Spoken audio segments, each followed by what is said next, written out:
오늘도 동영상 예배 같이 동참하신 여러분들을 주님의 이름으로 사랑하고 축복합니다.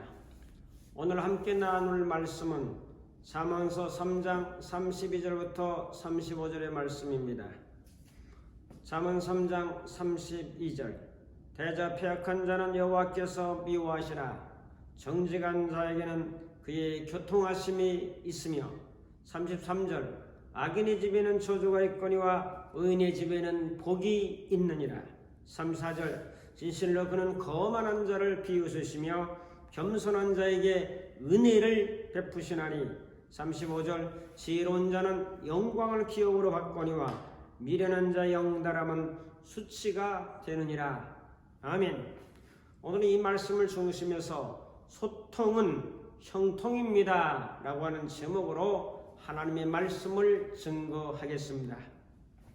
요즘 화두 중에서 소통이라는 말을 너무나 많이 쓰고 있고 필요성을 우리 모두 절감하고 있습니다. 소통이라고 하는 뜻은 우리가 잘 아는 대로 소통할 소, 통할 통이라고 하는 한문의 뜻을 가지고 있으며 막히지 않고 잘 서로 통하는 것을 소통이라고 하고 뜻이 서로 통하는 것을 소통이라고 말합니다. 정치하는 사람들도 국민들과의 소통을 원하고 있지만은 진정 참된 소통이 잘 되지 않는 경우를 우리는 실감하고 있습니다. 권력이 강화될수록 높아질수록 이제 다들 어려워하기 때문에 진정된 마음을 가지고 대화하기가 대단히 힘들다는 이야기가 되겠지요. 혼자 있을수록 고립되게 되고 자아의 벽에 부딪히게 되며 우리는 벽 앞에서 고민을 하기도 합니다. 벽이라고 하니까 이스라엘의 통곡의 벽이 생각이 납니다. 제가 그것을 방문했을 때에도 많은 사람들이 뭐라고 앞에서 좀 소리를 내서 기도하는 모습을 보았습니다. 통곡의 벽은 이스라엘의 예루살렘의 구시가지가 있는 높이가 18m 정도는 높은 벽입니다. 예루살렘 서쪽의 성벽의 일부로서 유대의 교도들의 성지가 됩니다. 유대인들은 매주 금요일날 그곳에 가서 기도를 합니다. 그러면서 기도를 올리고 예레미야 애가 등을 부르는데 그 소리가 다른 교도들이 들을 때는 무엇인가 울부짖는 소리처럼 들렸기 때문에 통곡의 벽이다라고 하는 그런 이름을 붙였습니다. 벽이라고 하는 것은 무엇인가 가로막는 설치물입니다. 벽이 높은 것은 역시 교도소가 아닌가 생각을 하고 함부로 탈출할 수 없도록 그렇게 높은 담장들을 만들어 놓았습니다. 옛날에 부잣집에는 담장에 뭐가 있었습니까? 유리병 조각들을 쭉 거기다 꽂아놓고 이제 몰타루를 발라서 도둑들이 넘어가지 못하도록 그렇게 만들었고, 조금 더 발전된 집에서는 감전 시설을 해서 전기줄을 쭉 이어놓고 그 다음에 이제 감전되도록 그렇게 만들어 놓은 집도 저는 어린 시절에 많이 보았습니다. 요즘은 CCTV까지 이제 설치를 해놓으면서 엄청난 감시와 이제 감찰을 당하고 있는 것을 바라보게 됩니다. 이 부하의 단절이 아닌가 그런 생각도 가져보고, 너하고 나는 교제가 안 돼 담당이 높을수록 그걸 느끼게 되고 참 그런 마음을 가져보기도 합니다. 가장 많이 가진 사람들은 담이 가장 높다는 사실을 잘 모르고 있는 것 같아요. 자, 무엇을 많이 알고 있다, 내가 물질을 많이 소유하고 있다, 권력이나 이 세상의 것들을 많이 가지고 있다 할수록 이제 담이 높아져 가는 것들을 많이 느낍니다. 저는 담장이 없는 사람들을 좀 생각해 봅니다. 노숙자가 아닌가를 생각하지요. 무방비 상태로 그대로 누워서 아무 데서나 잠을 자는 그런 모습을 보면서 담장을 완전히 헐어버린 사람, 또 너무 헐어버려도 문제가 되겠지만은 오늘 우리는 이 말씀을 통해서 내 마음의 담장은 과연 얼마나 높은지를 곰곰이 생각해 볼 필요도 있습니다. 오늘 말씀은 잠언 저자 솔로몬을 통해서 우리에게 전달해주는 지혜를 소개하고 있습니다. 어떤 지혜를 소개하고 있습니까? 오늘 소통에 대한 이야기를 소개하고 있죠. 32절 봅니다. 대저 패역한 자는 여호와께서 인정하지 않죠. 그러나 정직한 자에게는 하나님께서 그와 교통하심이 있다라고 말씀합니다. 오늘의 말씀을 통해 주시는 하나님의 음성을 들으면서 함께 은혜를 나누려고 합니다. 첫 번째로, 정직한 자에게는 하나님과의 교통이 있습니다. 교통이라는 말은 소도라는 말인데 조언하다, 의논하다, 또 협의하다 그런 뜻을 가지고 있습니다. 정직한 자에게는 여호와의 은밀한 조언을 받는다고 하는 놀라운 은혜가 숨겨져 있습니다. 잠언 15장 22절에 의논이 없으면 경영이 파하고 모사가 많으면 경영이 성립하느니라. 그래서 좋은 마음으로 회의를 자꾸 하고 모이고 지혜를 모으고 또한 그 의견들을 서로 나누게 되면은 성공하는 성립하는 역사가 있겠다고 말씀합니다. 시편 55편 14절에는 우리가 같이 재미있게 의논하며 무리와 함께하여 하나님의 집안에서 다녔도다. 참 제가 놀라운 것은 재미있게 의논하라는 거예요. 모여서 회의하고 토의하고 토론할 때 재미있게 하라는 거예요. 재미있게.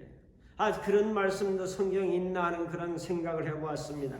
시편 25편 14절에 여호와의 친밀하심이 교제하심이 그를 경외하는 자들에게 있으며 그의 언약을 그들에게 보이시리로다라고 말씀하고 계십니다. 아모스 3장 7절에는 주 여호와께서 자기의 비밀을 그종 선지자들에게 보이지 아니하고는 결코 행하심이 없느니라고 말씀하면서 친밀한 사람, 친한 사람, 하나님하고 늘 교통하는 사람에게 당신의 뜻을 알려주고 깨우쳐주고 감동을 주고 감화를 준다고 한다면 우리가 하나님하고 친하게 지내는 것이, 하나님과 친밀하게 지내는 것이 복이라고 욥기 22장에도 말씀하고 있습니다. 사랑하는 성도 여러분, 하나님과 소통하는 것, 교통하는 것이 얼마나 복된 일입니까? 그러면 하나님과 소통은 형통의 길로 이어져가는 거죠. 하나님의 조언을 받는다는 것, 하나님의 협의를 받는다는 것이 얼마나 귀한 일입니까? 어떤 자들에게, 정직한 자들에게는 하나님이 교통하심이 있겠다고 오늘 말씀하고 있지 않습니까? 에덴 동산의 불통을 우리는 압니다. 하나님이 형상으로 만들었던 그 남자, 거기서 만든 또 여자, 이렇게 에덴 동산에서 평화와 사랑과 행복과 은혜가 넘쳤지만은 마귀의 유혹으로 말미암아 범죄가 들어오니까, 어둠이 들어오니까, 마귀의 역사가 들어오니까 불통하고 말았고 결국 쫓겨나가게 되고 숨게 되고 두려워하게 되는 그러한 엄청난 어둠의 세력들이 역사했습니다. 그런 범죄라고 하는 것이 결국 우리의 하나님과의 교통을 막는구나 하는 진리를 깨닫게 됩니다. 노아 같은 사람은 창세기 6장 13절 이하에 보면은 9절에 당대 의인이요 또한 당대 완전한 자요 하나님과 동행하였더라고 말씀하고 계십니다. 성도 여러분, 하나님과의 소통이 잘 되면 이 소통은 변해서 우리 영혼이, 우리의 삶이, 인생이 형통으로 바뀝니다. 하나님과의 소통이 잘 되면 사람과도 소통이 잘 되겠죠. 하나님과 소통이 잘 되려면 그럼 어떻게 해야 됩니까? 간단합니다. 하나님의 말씀을 읽고 묵상을 해야 돼요. 그저 아는 쪽으로 쓱 지나가지 말고 깊이 교통이다 그러면 어떻게 하면 하나님과 교통할 수 있을까를 깊이 묵상하고 생각하고 또 되새김질하게 되면 거기서 주시는 깨달음이 있고, 또 한 가지는 하나님께 간곡한 마음으로 기도하면서 하나님의 지혜를 구하고 결단력을 구하면서 진취적으로 나가는 자세로 나간다면 하나님의 음성을 들으며 뜻을 파악하면서 승리하며 나아가야 될 줄로 믿습니다. 두 번째로 살펴볼 것은 소통하는 집에는 복이 있습니다. 33절에 말씀합니다. 악인의 집에는 저주가 있거니와 의인의 집에는 복이 있느니라고 말씀합니다. 소통하는 집이 되려면 부부간의 소통을 잘하고 부모 자식 간에도 소통을 잘하고 가족끼리 서로 소통을 잘하는 경우가 얼마나 귀하겠습니까? 그런데 오늘 보니까 소통하는 집에는, 의인의 집에는 복이 있겠다라고 말씀하지 않습니까? 소통이 변해서 불통으로 바뀌고 있는 사회 구조를 우리는 너무나 많이 경험하고 있습니다. 정치도 경제도 문화도 사회도 코로나19로 말미암아 이제는 통하지 않고 비대면이라고 하는 것 때문에 우리는 불통하고 있는 시대 속에 살고 있습니다. 신앙도 하나님과 불통한다면 얼마나 답답하겠습니까? 참된 신앙은 하나님과 잘 통하며 사는 사람이요 사람들과도 잘 통하며 사는 사람이 참된 신앙입니다.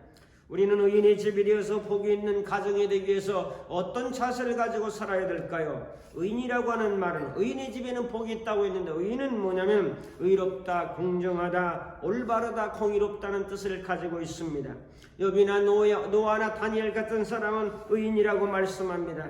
공정했다는 거죠. 올바르다는 거죠. 동의로웠다는 거죠. 하나님의 성품과 다 연결된 마음을 가지고 있습니다. 신약에 와서 이것을 재해석하면 저는 늘 성령의 열매하고 통하다, 성령의 열매를 맺어 나가는 사람들이 바로 의로운 사람이다라고 저는 그렇게 굳게 믿고 있습니다. 갈라디아 5장 22절을 너무나 잘 알죠. 사랑과 희락과 화평과 오래 참음과 자비와 양성과 충성과 온유와 절제라. 우리가 너무나 잘 알고 외우는 말씀인데 늘 우리의 삶 속에서 이런 열매를 맺어 나가도록 기도하고 그런 열매를 맺으며 살게 될 때 그것이 의로운 삶이 되고 그 의로운 삶을 사는 자들에게는 하나님이 복을 주신다고 약속하고 있습니다. 사랑하는 성도 여러분, 집에 웃음소리와 노래소리와 책 읽는 소리가 들려야 된다고 늘 말하고 있습니다. 여러분이 정말 성경책을 펴놓고 책 읽는 소리가 들리면 사단이 놀라서 그 음성을 듣고 도망갈 것입니다. 하나님을 찬양하는 노래소리나 악기소리가 들린다고 하면 사단의 어두운 세력들이 물러가게 될 줄로 믿습니다. 그래서 우리는 기도하고 찬양하고 말씀 보고하면서 나가게 될 때 하나님은 은총을 더 깊이 받아주는 의로운 삶을 살게 되는 거죠. 복이라고 하는 말은 뭡니까? 바라크라는 말인데 무릎을 꿇다, 축복하다, 복을 주다, 찬양하다, 경배하다는 뜻이 있습니다. 이 원어적인 뜻을 합치면 이렇습니다. 자, 의인의 집에는 복이 있는데 무릎을 꿇다, 기도하다는 거 아니에요? 그러므로 기도하는 집에 복이 있습니다, 여러분. 경배하다 하는 것은 하나님을 찬양하며 예배하는 거 아닙니까? 예배를 잘 드리는 집에 복이 있습니다, 여러분. 찬양하다 하는 뜻이 복 속에 들어 있습니다. 찬양하는 집에 복이 임합니다, 여러분. 복을 주다라는 것은 주는 거니까 하나님이 주는 겁니다. 복이 우리가 만들어내는 생산품이 아닙니다. 복을 하나님이 주는 겁니다. 사랑하는 성도 여러분, 이 말씀을 듣는 모든 분들에게 하나님으로부터 복이, 은혜가, 사랑이 임할 수 있는 은혜가 함께하기를 축복합니다. 싸우는 소리, 다투는 소리, 또한 분노하는 소리, 불평의 소리보다는 기도 소리, 예배 소리, 찬양 소리, 웃는 소리가 나면은 그 집안에 당연히 복이 임하지 않겠습니까? 소문만 복내라고 하는 말처럼 링컨은 나의 삶 속에 유무가 없었다면 내 인생의 위기를 극복하기 힘들었을 것이라고 하는 신앙적 고백을 합니다. 요즘 1인 가구가 점점 늘어나서 이제 2020년도 이후에 1인 가구가 전체 29.6%를 차지하고 있습니다. 점점 1인 가구가 늘어가면서 앞으로 향후 50년 가까이 되면은 향후 37%로 늘어가고 있을 것이라고 예견합니다. 세계 같은 나라는 1인 가구가 40% 정도 된다고 하는 이야기를 들었습니다. 자, 사랑하는 성도 여러분, 오늘 저는 아름다운 소통법 10가지를 소개하려고 합니다. 여기 주보에 써놨는데 한번 참고하시면서 일반적인 은총과 진리도 한번 살펴보면 좋겠습니다. 첫째로, 말을 덕점하면 적이 많아지고 말을 적게 하고 남의 말을 들으면 내 편이 많아집니다. 둘째로, 목소리 톤이 높아질수록 뜻은 왜곡됩니다. 낮은 목소리가 힘이 있고 또 그렇기 때문에 흥분하지 마십시오. 세 번째로, 귀를 훔치지 말고 가슴을 흔드는 말을 하십시오. 듣기 좋은 소리보다 마음에 남는 말이 좋습니다. 네 번째로, 내가 하고 싶은 말보다 상대방이 듣고 싶은 말을 하고 내가 하기 쉬운 그런 말보다는 상대가 알아듣기 쉬운 말로 하십시오. 다섯 번째로, 칭찬에 발이 달려 있다면 험담에는 날개가 달려 있습니다. 그냥 날아가는 거죠. 하는 사람에게도 대상자에게도 듣는 사람에게도 독이 되는 험담은 멀리하고 칭찬을 자주 하십시오. 여섯 번째로, 뻔한 이야기보다 펀한 이야기를 하십시오. 펀온의 F-U-N, 펀, 바로 재밌다는 뜻 아닙니까 여러분? 펀한 이야기를 싫어하는 사람은 아무도 없습니다. 혀로만 말하지 말고 눈과 표정으로 함께 말하십시오. 비언어적인 요소가 언어적인 요소보다도 더 힘이 있습니다. 여덟 번째로, 입술에 30초가 가슴에 30년이 됩니다. 내가 하는 말 한마디가 다른 사람의 인생을 바꿀 수도 있고 내가 말한 30초의 말 한마디가 다른 사람의 마음에 평생 가슴 아픈 상처가 될 수도 있습니다. 아홉 번째로, 혀를 다스리는 것은 나지만 내가 뱉은 말을 다스리는 것은 납니다. 함부로 말하지 말고 한 번 말한 것을 책임을 지시기 바랍니다. 열 번째로, 앞에서 하지 못하는 말은 뒤에서도 하지 마십시오. 듣다마는 비겁한 자들의 언어이기 때문입니다. 이런 실제적인 방법은 10가지 제가 소개했지만 성경에는 나와 있는 것이 아닙니다. 우리가 살아가는 세상에는 숨은 진리들이, 숨은 교훈들이, 숨은 선한 것들이 많이 있습니다. 이런 진리는 광맥과 같습니다. 세상에는 광산들이 많습니다. 광산에서 캐다가 갖다 사용하는 것은 사람들의 몫이고 가다가 쓰는 것은 쓰는 사람이 임자입니다. 하나님은 세상에 우리가 필요한 것들을 다 담아 놓으셨습니다. 세상은 보물 찾기다라고 저는 생각합니다. 찾는 사람에게 보물이고 상이 주어지지만은 찾지 못하는 자들에게는 결코 보상이 없기 때문입니다. 영적인 보물을 주님께서 주셨다고 늘 여러분에게 역설합니다. 예수님, 성령님, 성경 말씀은 하나님이 주신 영적인 보물이요, 정신적인 보물이 책에 얼마나 많이 있는지 몰라요. 그리고 정신적인 유산들도 세계 도처에 깔려 있는 것을 보고 찾아다가 내가 쓰면 내 것이 되는 겁니다. 다음에 육체적인 보물이 있습니다. 건강 비법들과 음식과 건강요법들이 얼마나 많은지 몰라요. 성경에 없는 것들은 세상에서 보물처럼 숨겨놓은 곳들이 많이 있습니다. 이것을 가져다가 믿음의 사람들이 저는 많이 사용하면 좋겠습니다. 이런 지혜를 구하고 발견해서 많이 사용할 수 있는 은혜가 함께하기를 축복합니다. 세 번째로 말씀드릴 것은 소통하는 자는 겸손의 은혜를 받습니다. 34절에 진실로 그는 거만한 자를 비웃으시며 겸손한 자에게 은혜를 베푸신다고 말씀합니다. 겸손은 하나님 앞과 사람 앞에 낮은 자세로 살아가는 것을 의미합니다.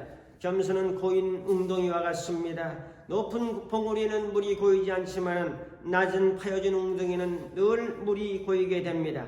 겸손은 나는 낮은 자이고 주님은 높은 분이요, 다른 사람에게 낮게 보는 것이 아니라 저 사람에게 배우려고 하는 장점의 자세를 배워서 늘 성숙과 성장을 위해서 나가는 자세가 겸손입니다. 이것이 바로 다른 사람으로부터 받는 은혜입니다. 저 사람한테 배우는 거는 저 사람한테 받는 은혜 아니겠습니까? 이렇게 되면은 소통이 잘 이루어지지요. 심령이 가난한 자는 복이 있나니 천국이 저희 것이라고 마태복음 5장 3절에 말씀하고 있습니다. 심령이 가난한 게 그게 겸손 아니겠습니까? 에베소 2장 8절을 우리를 잘 알고 있습니다. 너희는 그 은혜로 인하여 믿음으로 말미암아 구원을 받았노니 이것은 너희에게서 난 것이 아니요 하나님의 선물이라고 말씀하십니다. 겸손은 은혜를 받고 은혜는 믿음을 받으며 믿음은 구원을 받게 한다는 그런 진리를 에베소 2장 8절에 말씀하고 있습니다. 뿌리라는 유명한 소설을 쓴 알렉스 헨리라는 사람의 이야기를 우리는 압니다. 그의 사무실에 거북이가 담장을 넘어가는 그런 그림을 이제 걸어놓았습니다. 사람들이 왜 저렇게 희한한 모습을 걸어놨는가 묻자 나는 거북이 같은 존재인데 저렇게 높은 담장 위에 올라간 것은 내 능력이 아니라 하나님의 은혜로 올라간 것임을 기억하기 위해서 저는 저 그림을 걸어놓고 늘 보고 있습니다. 우리가 뭔가를 이뤘다고 하면은 그건 우리의 능력이 아니라 하나님이 영원전부터 우리를 사랑하신 사랑과 은혜의 결과인 줄로 믿으시기를 바랍니다.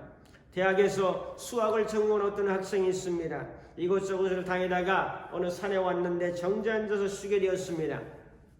그곳에서 우연히 노신사를 만나서 수학 이야기를 하게 됐습니다. 수학에 대해서 어느 정도까지 공부했는가 노신사가 질문합니다. 저는 당당하게 말합니다. 청년은 수학을 다 정복했습니다. 이번에 학생의 노신사의 선생님은 얼마나 수학을 하셨습니까? 라고 질문합니다. 노신사는 조용한 목소리로 나는 이제 겨우 수학에 대하여 이해하기 시작했네. 그 노신사와 계속 청년은 이제 대화를 하면서 수학 지식이 비범하지 않다는 것을 깨달았습니다. 학생은 도대체 이분이 어떤 사람인가 놀랍고 궁금한 마음에 질문합니다. 도대체 선생님의 성함이 어떻게 되십니까? 라고 물을 때 노신사는 내 이름은 화이트헤드라고 하네. 화이트헤드 깜짝 놀랐습니다. 그 이름은 세계적으로 유명한 수학자요 철학자였기 때문입니다. 여러분, 벼는 익을수록 고개를 숙입니다. 그렇습니다. 내가 낮아져야 더욱 겸손한 자세를 배울 수 있고 성장할 수 있기 때문입니다. 고린도전서 10장 12절 말씀에 그런즉 손줄로 생각한 자는 넘어질까 조심하라고 권고합니다. 웨슬리는 말했습니다. 은혜 받는 비결은 첫째도 겸손이요 둘째도 겸손이요 셋째도 겸손이라고 말했습니다. 유천이란 사람은 겸손은 성장의 사다리이며 하늘에서 내린 성숙의 동아줄이라고 말을 했습니다. 우리는 겸손이 체질화되어서 늘 밑에서 위를 바라보는 배우는 겸허한 자세를 가지고 살아갈 때에 복이 되고 은혜가 된다고 늘 말씀에 약속하고 있습니다. 오늘 말씀을 정리하면 복은 소통은 형통입니다. 우리는 소통하며 살아야 됩니까? 불통하며 살아야 되겠습니까? 우리는 결단하고 실천합시다. 소통 전문가로 살아갑시다. 하나님과 소통하고 사람과 소통하고 집안에서 소통하고 서로서로 모든 만물과 더불어 나 자신과 더불어 소통하면서 겸손한 은혜를 받으며 살아갑시다. 이런 소통의 주인공이 다 될 수 있기를 주님의 이름으로 축복합니다. 기도하겠습니다. 자비로우신 아버지 하나님, 저희들로 하여금 소통 전문가가 되게 하시고 하늘과 통하고 땅과 통하고 사람과 통하고 하나님과 통하고 모든 만물과 통함으로 말미암아 복이 되고 은혜가 되는 승리의 삶을 살아가는 우리 모두가 될 수 있도록 주님께서 역사해 주옵소서. 몸이 통하지 않으면 질병입니다. 마음이 통하지 않으면 그것도 마음의 병이 됩니다. 영적으로 통하지 않으면 것은 불신이 됩니다. 하나님, 저희들로 하여금 통하는 사람으로 살아가도록 성령으로 임재하시고 말씀과 진리로 참된 깨우침으로 역사하여 주셔서 소통의 실천자가 다 될 수 있도록 우리 주님께서 함께 하옵소서. 예수님의 이름으로 기도하옵나이다. 아멘. 축도하겠습니다. 이제는 소통의 전문가로 역사하신 우리 주 예수 그리스도의 무한하신 은혜와 소통하며 사는 자를 사랑하시는 하나님 아버지의 극진하신 사랑하심과 소통할 수 있도록 힘주시고 능력 주시는 성령님의 교통하심이 오늘 말씀을 듣고 깨우침을 받은 모든 심령들을 머리머리 위에 저들의 가정과 섬기는 교회와 이 나라의 민족 위에 이제부터 영원토록 함께 있을지어다. 아멘.